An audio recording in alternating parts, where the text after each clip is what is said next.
Hello friends, स्वागत है आपका मेरे चैनल पे। तो आज हम बात करेंगे सीपीसी का एक आपका टॉपिक है जहाँ पे बात करता है गिरफ्तारी। यानी कि यदि आपने डिग्री का निष्पादन नहीं किया तो किस प्रकार से गिरफ्तारी होगी और किस प्रकार से कारावास दिया जाएगा, ये आपके पूरा सेशन में रहेगा। प्लस साथ ही साथ आपका देखेंगे 55 से लेकर 58 तक के प्रोविजन तो रहेंगे ही, और ऑर्डर 21 रहेगा। ऑर्डर 21 में कौन से इंपॉर्टेंट रूल है, इसके साथ क्या पढ़ना है ये देखेंगे, और 132 से लेकर 135A तक के सेक्शन कवर करने वाले हैं। तो बने रहेंगे एंड तक हमारे साथ। तो चलिए स्टार्ट करते हैं आज का सेशन। इस वीडियो को लाइक करें, हमारे चैनल को सब्सक्राइब कर बेल आइकन जरूर प्रेस करें हमारी न्यू वीडियो सबसे पहले देखने के लिए। तो इसके पहले वाले लेक्चर में हमने क्या पढ़ा था, सेक्शन 51। सेक्शन 51 में हमने 5 पॉइंट्स पढ़े थे, ABCD और E।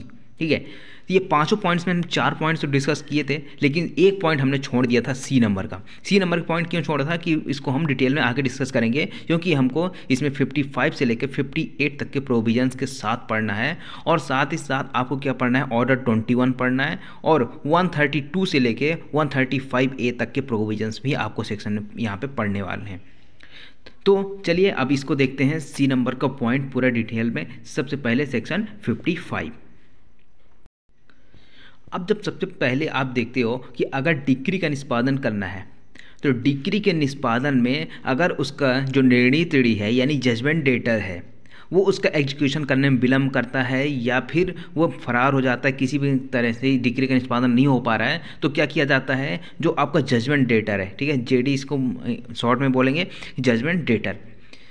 अब आप मुझे कमेंट करके बताइए कि जजमेंट डेटर को परिभाषित कहाँ किया गया है। ठीक है, अब यहाँ पे देखिए, जब जजमेंट डेटर को अगर गिरफ्तार करना है ना, तो डिक्री के निष्पादन में सेक्शन 55 क्या कहता है कि सेक्शन 55 कहता है कि डिक्री के निष्पादन में निर्णय त्रीड़ी को कभी भी और किसी भी दिन गिरफ्तार किया जा सकता है, ताकि उस डिक्री का निष्पादन करवाया जा सके। जब डिक्री का निष्पादन करवाया जाना है तो उसको गिरफ्तारी तो होगी, और गिरफ्तार करके कहाँ रखा जाएगा, उसके सिविल कारागार में भेजा जाता है। और एक चीज़ और ध्यान रखिएगा, अगर सिविल कारागार में भेजा जा रहा है ना, तो उसका खर्चा कौन देता है, वो डिक्रीदार देगा। ठीक है, अगर डिक्रीदार कहता है कि निर्णय त्रीड़ी को गिरफ्तार करवाया जाए और साथ ही साथ उससे क्या करवाया जाए, उससे डिक्री का निष्पादन करवाया जाए, तो जो गिरफ्तारी का खर्चा वगैरह है, उसको कारावास में रखने का जो खर्चा आएगा, वो कौन देगा, वो डिक्रीदार को देना पड़ेगा। अगर ये डिक्रीदार नहीं देता है तो यहाँ पर निर्णय त्रीड़ी को गिरफ्तार नहीं किया जाएगा। ये सिविल की बात करता है, सिविल जेल की बात करता है, क्रिमिनल की बात नहीं किया जा रहा है। ठीक है, तो यहाँ पे डिक्रीदार को खर्चा देना होगा। ये आगे हम ऑर्डर 21 में पढ़ेंगे आज के सेशन में। ठीक है, ये कहाँ पे लिखा हुआ है। अब यहाँ पे ये तो लिखा हुआ है कि निर्णय त्रीड़ी को कभी भी और किसी भी दिन गिरफ्तार किया जा सकता है डिक्री के निष्पादन में, और सिविल जेल में भेजा जा सकता है। लेकिन इसमें एक प्रोविजो दिया हुआ है, आप देखोगे 4 प्रोविजो आपको मिलने वाले हैं इस सेक्शन में। पहला प्रोविजो क्या कहता है कि निवास गृह में सूर्यास्त के पश्चात और सूर्योदय के पूर्व गिरफ्तार नहीं किया जाएगा। यानी कि अगर कोई निर्णय त्रीड़ी है, ठीक है, उसको अगर गिरफ्तार करना है, उसके घर से गिरफ्तार करना है, तो उसकी एक चीज़ ध्यान रखना होगी, जब सूर्यास्त हो जाता है, जब सूर्यास्त हो जाता है तो उसके बाद उसकी गिरफ्तारी नहीं होती। कब तक गिरफ्तारी नहीं होगी, जब तक सूर्योदय ना हो जाए, सूर्योदय के पहले तक गिरफ्तारी उसकी नहीं होगी। ये आपको मिलेगा सेक्शन 55 के प्रथम प्रोविजो में, यानी प्रथम परंतुक में। ठीक है, तो सूर्यास्त के पश्चात और सूर्योदय के पूर्व, कुल मिला कहा जाए तो रात में इसकी गिरफ्तारी नहीं होगी, पहली चीज। दूसरी चीज कहता है कि बाहरी द्वार को तोड़ा नहीं जाएगा यदि निर्णय त्रीड़ी के अधिभोग में ना हो। इसका मतलब क्या हुआ कि अगर निर्णय त्रीड़ी को गिरफ्तार करना है तो उसके घर जाना पड़ेगा, घर का बाहरी द्वार तोड़ना पड़ेगा, अगर छुपा हुआ है कुछ भी है। अगर यहाँ पे विश्वास करने के कारण है, उचित प्रतीत होता है कि जो निर्णय त्रीड़ी है उसके अधिभोग में वह घर नहीं है, वह वहाँ पे छुपा हुआ नहीं है, मान लीजिए घर उसी का है लेकिन यहाँ पे लगता है कि वो नहीं है वहाँ, तो उसके जो बाहरी द्वार है उसको नहीं तोड़ा जाएगा। कब तक, जब तक कि उसके निर्णय त्रीड़ी के अधिभोग में ना हो। अगर निर्णय त्रीड़ी वहाँ पे है, जजमेंट डेटर है वहाँ पे, तो आप उसका बाहरी द्वार तोड़ के वहाँ पे जाके उसको गिरफ्तार कर सकते हैं।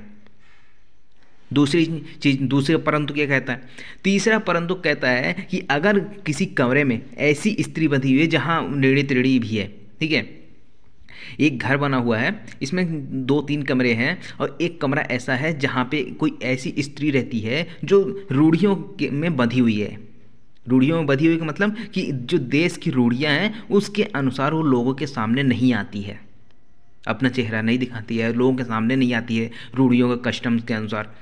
तो वहाँ पे क्या किया जाएगा, उस स्त्री को पहले सूचना दी जाएगी, यानी जो गिरफ्तार करने गया है, जो ऑफिसर, जो बाहर साधक अधिकारी गिरफ्तार करने गया है उसको, तो वहाँ पे क्या किया जाएगा, पहले उसको पर्याप्त सूचना दी जाएगी, पर्याप्त समय दिया जाएगा उस स्त्री को कि वहाँ से वह हट जाए, ताकि निर्णय त्रीड़ी को यानी जजमेंट डेटर को गिरफ्तार किया जा सके। इतनी पूरी सूचना देने के बाद अगर वो हट जाती है तो फिर उसके बाद क्या किया जाता है, निर्णय त्रीड़ी को वहाँ से गिरफ्तार किया जाएगा, लेकिन पर्याप्त सूचना देना जरूरी है। अब यहाँ पे ये देखोगे तो जो आपका ये 3 प्रोविजो हैं, फर्स्ट, सेकंड, थर्ड, ये आपको धारा 62 में भी देखने को मिलेंगे। आज के लेक्चर में नहीं, लेकिन नेक्स्ट लेक्चर में हम पढ़ेंगे। तो ये तीनों प्रोविजो आपको वहाँ भी मिलेंगे। अब यहाँ पे आता है नेक्स्ट, निर्णय त्रीड़ी को छोड़ दिया जाना यदि वह धन के संदाय की डिक्री की रकम संदत कर दे, यानी कि जो ऑफिसर उसको गिरफ्तार करने जा रहा है और उस धन के संदाय की डिक्री है और उस डिक्री में जो लिखा हो, जितनी अमाउंट लिखा हो, जितनी रकम लिखी हुई है, यदि वह व्यक्ति यानी निर्णय त्रीड़ी जजमेंट डेटर उसको दे देता है, यानी बाहर साधक अधिकारी है जो भी गिरफ्तार करने गया है उसको दे देता है, तो फिर उसको वहाँ पर छोड़ दिया जाएगा। या फिर यदि मान लीजिए कि उसको गिरफ्तार कर लिया गया है ना, गिरफ्तार करके ले जाया गया, जेल में बंद है या फिर कुछ भी है, वहाँ पर अगर दे देता है ना, तब भी उसको क्या कर दिया जाएगा, उसको छोड़ दिया जाएगा। ये इसका प्रोविजो कहता है। ठीक है, तो ये तो हो गया आपका सेक्शन 55 का प्रोविजो की बात करता है। अब जब इसके बाद देखेंगे तो सेक्शन 55 का सब क्लॉज 3 भी है। सेक्शन 55 का सब क्लॉज 3 क्या कहता है कि अगर यहाँ पे अब यहाँ पे कहता है कि अगर मान लीजिए धन के संदाय की डिक्री हो गई है, यानी कि जजमेंट डेटर जो था उसको क्या करना था, उसको पेमेंट करना था। किसको देना है पेमेंट, किसको देगा, जो आपका डिक्री होल्डर होगा। कौन होगा, जो डिक्री होल्डर होगा, डिक्री धारक होगा, उसको ये पेमेंट करना था, ये ऑर्डर हुआ था। लेकिन क्या हुआ कि इसके पास पैसे तो है नहीं। जब पैसे नहीं है तो यहाँ जब इसको गिरफ्तार करके लाया गया ना न्यायालय के समक्ष, तो न्यायालय ये भी कह सकता है कि भाई अगर तुम्हारे पास नहीं है तो अपने आप को दिवालिया घोषित करवा सकते हो। यहाँ पे क्या है, उसको सूचना दी जा रही है और न्यायालय क्या कहेगा कि आप आवेदन कर सकते हो यदि उसने क्या किया, आवेदन की विषय वस्तु के संबंध में कोई असद्भावनापूर्ण कार्य नहीं किया है, यानी कि कोई यहाँ पे उसको मैलाफाइड इंटेंशन के साथ कार्य नहीं किया है ना, तो यहाँ पे क्या किया जाएगा, उस व्यक्ति को दिवाला विधि के उपबंधों का अगर अनुपालन करता है तो उसको क्या कर दिया जाएगा, उन्मोचित कर दिया जाएगा। यहाँ पे किसको सूचना मिल रही, न्यायालय के द्वारा उसको सूचित किया जा रहा है कि अगर नहीं कर सकते तो आप दिवालिया घोषित करवा लो आवेदन लगा के, और आप अगर उसका अनुपालन करोगे, किसका, दिवाला विधि के जो भी उपबंध होंगे इंसॉल्वेंसी के, तो उसका यहाँ पे पालन किया जाएगा, तो उन्मोचित कर दिया जाएगा वो। अब यहाँ पे बात आती है कि भाई इसमें एप्लीकेशन कब लगाएगा। जब एप्लीकेशन लगाने की बात आती है यहाँ, तो जब भी ऐसा आशय प्रकट किया हो, यानी कि अगर मान लीजिए जजमेंट डेटर है वो कहता है कि मैं इस आवेदन लगाऊंगा दिवाली होने का, जिस दिन आशय प्रकट करता है ना, तो उसके 1 महीने के भीतर उसको आवेदन लगाना होगा और साथ ही साथ ये भी उसको क्या करना होगा, एक सियोरिटी देनी होगी, यानी प्रतिभूति देनी होगी कि जब भी निष्पादन कार्रवाई में आगे बुलाया जाएगा उसको, वो आगे क्या होगा, वो उपसंजात होगा। ठीक है, अब मान लीजिए कि उस टाइम पे उसके पास पैसे नहीं था, कुछ भी नहीं था, बाद में कुछ हो सकता है, तो यहाँ पे क्या किया जाएगा, उसको निष्पादन में जब भी उसको बुलाया जाएगा न्यायालय के समक्ष, तो वहाँ पे क्या होगा, उसको हाजिर होगा। और मान लीजिए ये भी हो सकता है कि जब बाद में इसको बुलाया गया हो तो वो नहीं आया हो, अगर इसका अनुपालन नहीं करता है ना, तो उसको क्या कर दिया जाएगा, वापस सिविल कारागार में भेजने का आदेश दिया जा सकता है न्यायालय के द्वारा। ये चीज़ आती है आपकी सेक्शन 55 की। अब एक चीज़, अब देखिए इसके साथ आपको क्या पढ़ना है, ऑर्डर 21 का रूल 37। ऑर्डर 21 का रूल 37 क्या कहता है कि कारागार में निरुद्ध किए जाने के विरुद्ध हेतु दर्शित करने के लिए निर्णय त्रीड़ी को अनुज्ञा देने की वैवाहिक शक्ति। भाई देखो, जब भी यहाँ पे अगर डिक्रीदार को लगता है कि डिक्री का निष्पादन नहीं हो रहा है, तो क्या करवाएगा कि उसको गिरफ्तारी का, यानी कि निर्णय त्रीड़ी को, यानी जेडी है, उसको गिरफ्तार करने के लिए एक एप्लीकेशन लगाता है कि भाई जब ऐसे निष्पादन नहीं हो पा रहा है, एग्जीक्यूशन नहीं हो रहा है डिक्री का, तो उसको गिरफ्तार करके इसका एग्जीक्यूशन करवाया जाए। तो यहाँ पे एक एप्लीकेशन लगाता है। तो यहाँ पे जो निर्णय त्रीड़ी है ना, उसको पर्याप्त एक यहाँ पे आपको अपॉर्चुनिटी दी जाती है उसको कि आप हेतुक दर्शित करो कि आपको यहाँ पे निरुद्ध क्यों नहीं किया जाए, यानी कारागार में क्यों ना डाला जाए। तो उसके लिए यहाँ पे प्रोविजन बताया गया है। कहता है जहाँ धन के संदाय के लिए कि डिक्री का निष्पादन ऐसे निर्णय त्रिणी जो आवेदन के अनुसरण में गिरफ्तार किए जाने के लिए दायित्व के अधीन है, यानी कि गिरफ्तार तो किया जाएगा। क्यों? क्योंकि डिक्री का निष्पादन हो नहीं रहा है, तो दायित्व के अधीन तो है, उसकी लायबिलिटी तो है वहाँ पे कि उसको गिरफ्तार किया जाए। यानी कि जो कोर्ट की भी ड्यूटी बनती है कि अगर डिक्री का निष्पादन करवाना है, नहीं हो रही है, तो उसका क्या किया जाए, उसको कारागार में डाला जाए। और डिक्रीदार ने ऐसा आवेदन दिया, ठीक है। गिरफ्तारी और सिविल कारागार निरोध के द्वारा करने के लिए आवेदन है। आवेदन किसने लगाया? डिक्रीदार ने लगाया। अब न्यायालय के पास आवेदन तो आ गया, लेकिन आवेदन के साथ यहाँ पे एग्जीक्यूशन डायरेक्ट नहीं कराएगा, कि डायरेक्ट वारंट जारी करते। तो वारंट जारी करने से पहले न्यायालय क्या करेगा, एक अपेक्षा करने वाली एक सूचना निकालेगा। किसके नाम निकालेगा? निर्णय त्रिणी, ठीक है। जो आपका निर्णय त्रिणी है ना, इसके विरुद्ध एक अपेक्षा करने वाली सूचना निकालेगा। सूचना किस चीज़ की? नोटिस निकालेगा कि भैया आप आओ न्यायालय में और आप बताओ कि आपको कारागार में क्यों सुपुर्द नहीं किया जाए, आपको जेल में क्यों नहीं भेजा जाए, आप यहाँ में आके एक कारण बताओ। तो ये वारंट निकालने के पहले की प्रोसीजर है, ये न्यायालय को बताता है, नियम 37। अब एक चीज़ और आती है कि क्या ये जरूरी है कि इसको यहाँ पे सूचना जारी किया जाए? सूचना अगर डायरेक्ट वारंट कर दे तो फिर क्या होगा? यहाँ पे भी एक प्रोविजो है। प्रोविजो क्या कहता है कि यदि न्यायालय का समाधान हो जाता है कि यह संभाव्य है, यानी कि संभावना तो है, वह क्या कर रहा है, निष्पादन में विलंब हो, इसके लिए या फरार हो गया है या फिर स्थानीय सीमा छोड़ने वाला हो या फिर कुछ भी है, तो वहाँ पे सूचना देना आवश्यक नहीं है। डायरेक्ट क्या किया जाएगा? डायरेक्ट वारंट जारी होगा उसके विरुद्ध और उसको पकड़ के ले जाया जाएगा। ये तो बात हो गई कि डायरेक्ट अगर वारंट जारी होना है। अगर मान लीजिए सूचना यहाँ पे जारी हो गई, ठीक है, सूचना जारी हुई, उसके बाद उसने उस सूचना का पालन नहीं किया, सूचना के आज्ञानुवर्तन में उपसंजाति नहीं की, यानी उपस्थित नहीं हुआ वह व्यक्ति, कि उसको गिरफ्तार क्यों ना किया जाए, इस पूछने के लिए वहाँ पे उसको सूचना जारी हुई थी। अब उस सूचना का पालन नहीं हुआ, उपस्थित नहीं हुआ, तो क्या होगा? उसके बाद गिरफ्तारी के लिए वारंट जारी होगा। ये हो गया दूसरी कंडीशन। पहली कंडीशन क्या थी? यहाँ पे अगर संभावना है कि वो फरार हो जाएगा या फिर निष्पादन में विलंब करेगा, तो इसके लिए क्या किया जाए? वारंट जारी कर दिया जाएगा। अगर डायरेक्ट वारंट जारी नहीं होता तो पहले उसको सूचना दी जाएगी कि भैया आपको गिरफ्तार क्यों ना किया जाए, और उसको सूचना मिल गई फिर भी वह हाजिर नहीं होता है, तो फिर उसके बाद गिरफ्तारी के लिए वारंट जारी होगा। अब एक चीज़ और, जब भी गिरफ्तारी के लिए वारंट जारी होगा तो उसकी खर्चे वगैरह कौन देगा? और डिक्रीदार देगा। तो डिक्रीदार ये कहाँ पे मिलेगा आपको? आप देखोगे सेक्शन 57 पढ़ोगे तो आपको ऐसा कुछ समझ में आएगा नहीं। क्यों? क्योंकि इसमें लिखा हुआ है कि राज्य सरकार निर्णय त्रिणियों के लिए संदेह मासिक भत्तों के मापमान उनकी पंक्ति मूलवंश राष्ट्रीयता के अनुसार श्रेणीबद्ध करके नियत कर सकेगा। भाई क्यों करेगा? ये भी तो देखना है। तो यहाँ पर आपको ऑर्डर 21 का रूल 39 पढ़ना है, जीवन निर्वाह भत्ता। यहाँ पे क्या कहता है? पहला क्लॉज आप पढ़ोगे तो जब तक और जिस समय तक डिक्रीदार ने न्यायालय में ऐसी राशि जमा ना कर दी हो। कौन सी राशि डिक्रीदार ने जमा ना कर दी हो? क्यों भाई? डिक्रीदार के फेवर में तो डिक्री आई थी ना, पैसे तो किसको देने चाहिए? निर्णय त्रिणी को देने चाहिए। लेकिन यहाँ पैसे किससे मांगे जा रहे हैं? डिक्रीदार से मांगे जा रहे हैं। क्यों मांगे जा रहे हैं भाई? तो यहाँ पे न्यायाधीश निर्णय त्रिणी की गिरफ्तारी से लेकर, यानी कि न्यायाधीश किस लिए पैसे मांग रहा है? राशि मांग रहा है डिक्रीदार से कि निर्णय त्रिणी की गिरफ्तारी की जा सके, गिरफ्तारी से लेकर उसके न्यायालय के समक्ष लाए जा सकने तक, तथा अगर वह जेल में रखा जाता है तो उसके जो खर्चा होगा, उसको खाना पीना रहना, यहाँ पे जो कुछ तो खर्चा होगा, खाना पीना तो खाएगा वो, तो उसके लिए पर्याप्त राशि क्या की जाएगी? डिक्रीदार के द्वारा दी जाएगी। और अगर दी जाती है तभी इसकी गिरफ्तारी होगी, अगर नहीं दी जाती है तब तक कोई निर्णय त्रिणी डिक्री के निष्पादन में गिरफ्तार नहीं किया जाएगा। ये चीज़ आप ध्यान रखना। ये सिविल जेल की बात आती है। अगर आपको सिविल कारागार हो रहा है तो पहले डिक्रीदार को खर्चा देना होगा, यानी कि जो भी पार्टी चाहती है कि दूसरा पक्ष गिरफ्तार हो तो पहले उसको क्या करना होगा? खर्चा देना होगा, उसके बाद उसकी गिरफ्तारी होगी दूसरे पक्षकार की। ये आपको 57 के साथ रूल 39 पढ़ना है ऑर्डर 21 का। आगे बात समझ में। अब बात आती है सेक्शन 58 की, ठीक है। आप सोच रहे होंगे 56 भी था, 56 को हमने छोड़ा नहीं है, आगे पढ़ेंगे, ठीक है। वहाँ पे लिखा हुआ है कि अगर किसको किसको छूट है डिक्री के निष्पादन में, गिरफ्तारी से किसको छूट है और पर्सनल अपीयरेंस से किसको छूट है, ये भी देखेंगे। तो अब देखिए सेक्शन 58 क्या कहता है? निरोध और छोड़ा जाना।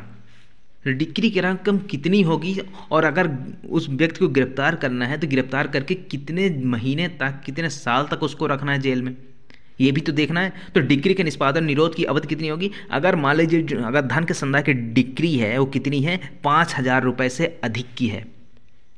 अगर 5,000 रुपये से अधिक की है डिक्री तो उसको 3 महीने तक के कारावास सिविल कारागार हो सकता है, निरुद्ध किया जा सकता है सिविल कारागार में।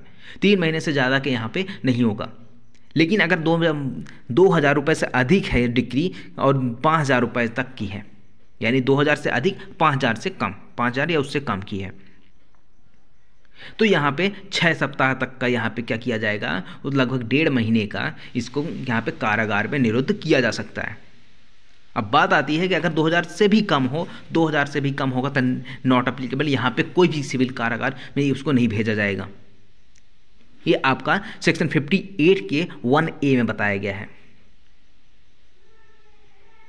आ गई बात समझ में? तो यहाँ पे कितनी जेल होगी, कितनी सिविल कारागार में भेजा है, कितने टाइम के लिए भेजा जाएगा, ये आपका सेक्शन 58 बताता है।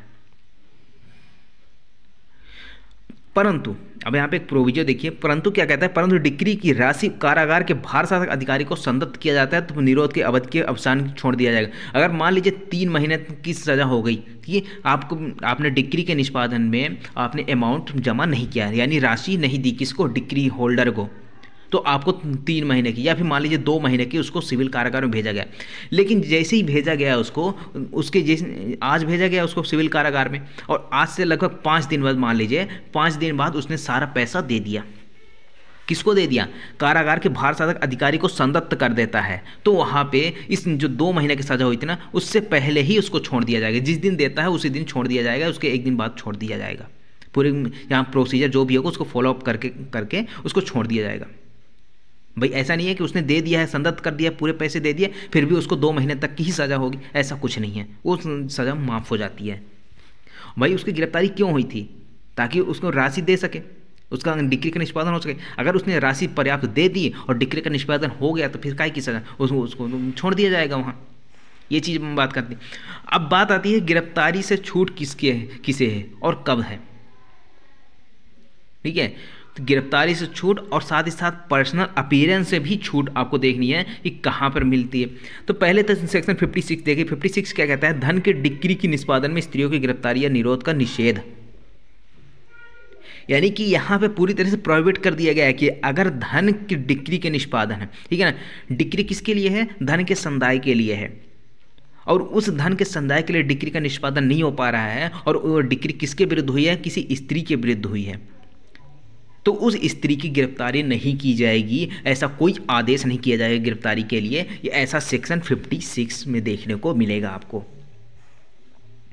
सेक्शन 56 में क्या लिखा है, इस भाग के किसी बात के होते हुए, मतलब यानी कि आपको जो सेक्शन 36 से है और सेक्शन 74, इसमें कुछ भी लिखा हो, इससे कोई फर्क नहीं पड़ता। यहाँ पे आप किसकी चलेगी, सेक्शन 56 की। और सेक्शन 56 कहता है कि अगर धन के संदाय की डिक्री है तो उस डिक्री के निष्पादन में किसी भी स्त्री को गिरफ्तार नहीं किया जाएगा, और गिरफ्तारी करके और कारागार निरुद्ध करने का कोई भी आदेश न्यायालय के द्वारा नहीं किया जाएगा। आगे बात समझ में? अब आता है पर्सनल अपीयरेंस से छूट, यानी कि न्यायालय में उपस्थिति से ही छूट दे दी गई। किसको दी गई है? अब सेक्शन 132 कहता है कुछ स्त्रियों को स्वी उपसंजाति छूट, यानी कि स्वयं वहाँ पे उपस्थित रहने से छूट दिया जाता है कि अगर कोई ऐसी स्त्री है जो देश की रूढ़ियों के अनुसार लोगों के सामने नहीं आती है। भाई कस्टम ऐसा बना हुआ है कि आप किसी दूसरे के समक्ष नहीं जाएंगे, ऐसे रूढ़ियाँ ऐसी बनी हुई हैं, कस्टम्स बने हैं उनके।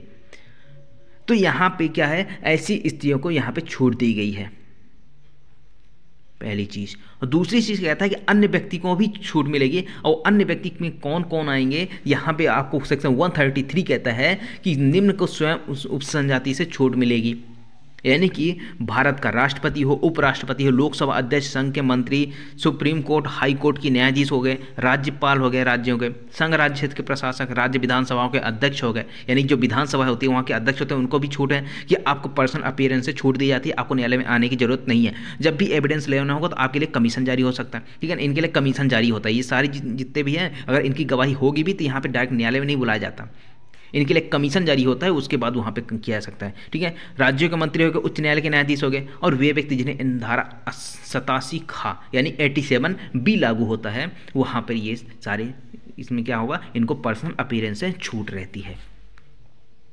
अब बात आती है सिविल आदेश के अधीन गिरफ्तारी से छूट, यानी अगर किसी व्यक्ति के विरुद्ध सिविल आदेश का जारी हुई है तो उनको छूट मिलना। तो पहली चीज़ तो यहाँ पे कहता है कि अगर कोई न्यायाधीश है, मजिस्ट्रेट है, या फिर अन्य कोई जुडिशियल ऑफिसर है या न्यायिक अधिकारी है, इनके विरुद्ध अगर सिविल आदेश का जारी हुई है ना, तो उनको गिरफ्तारी नहीं किया जाएगा। गिरफ्तारी से छूट मिली हुई है 135 में। और ऐसे न्यायाधीश, मजिस्ट्रेट और अन्य न्यायिक अधिकारी हैं, ये कैसे होने चाहिए? या तो न्यायालय में पीठासीन होने चाहिए, यानी बैठे हुए हों, या फिर न्यायालय से लौट रहे हों, या न्यायालय में जा रहे हों, तभी इनको सिविल आदेशिका से छूट मिलेगी।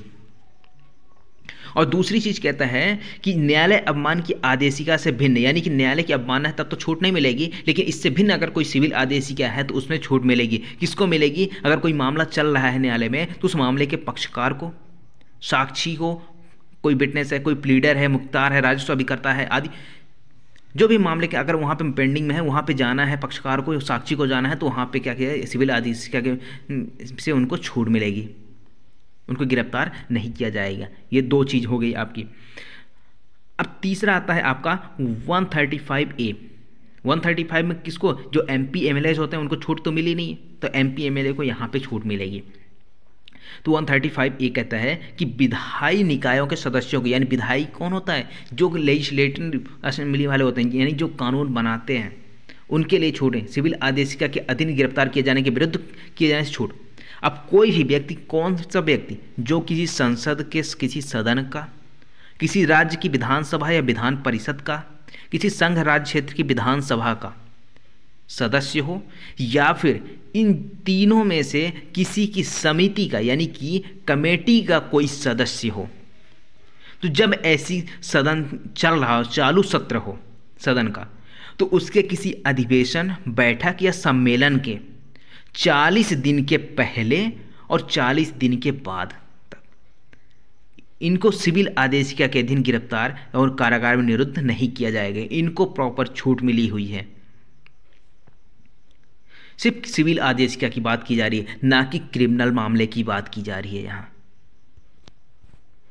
ठीक है, तो ये पूरा रहा आपका गिरफ्तारी से संबंधित प्रावधान। कैसा लगा आपको? अब मुझे कमेंट बॉक्स में कमेंट करके बताइए, और नेक्स्ट लेक्चर किस टॉपिक पे चाहिए CPC के, वो मुझे कमेंट बॉक्स में कमेंट कर दीजिएगा। ठीक है, तब तक के लिए बने रहे हमारे चैनल के साथ। मिलते हैं अगले लेक्चर में।